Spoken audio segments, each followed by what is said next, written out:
America ఎర్ర సముద్రంలో ఏర్పాటు చేస్తున్నటువంటి దళం ఏదైతే హౌతీ తీవ్రవాదులు ఇజ్రాయెల్ మీద ఆగ్రహంతో ఇజ్రాయెల్కి సరుకు రవాణా చేస్తున్న వాళ్ళు లేదా ఇజ్రాయెల్ మిత్రపక్షంగా ఉండి ప్రపంచవ్యాప్తంగా హమాస్ని వ్యతిరేకిస్తూ ఇజ్రాయెల్కి అనుకూలంగా ఉండే వాళ్ళ మీద వాళ్ళ వాణిజ్య కార్యకలాపాల మీద దాడి చేస్తుండడం ఒకటి, సూయజ్ కెనాల్లో కావచ్చు ఎర్ర సముద్రంలో చేస్తున్నటువంటి దాడులు, దాని ఇంపాక్ట్తో ఈవెన్ ఇండియాకు వచ్చేటువంటి వాణిజ్య నౌకలకి ఎదురైనటువంటి ఇబ్బందులు.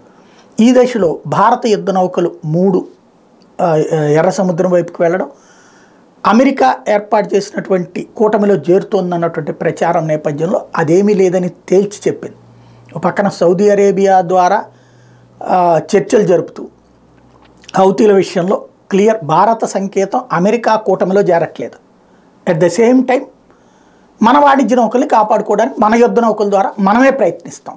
అంటే రష్యా జట్లోనో అమెరికా జట్లోనో ఉండటం అనేటువంటిది ప్రమాదకరం. వాళ్ళ సహాయం తీసుకోవాలి, వాళ్ళతో కలిసి వెళ్ళడం ప్రమాదకరం. అదే ఇండియా స్పష్టతతో ఉంది.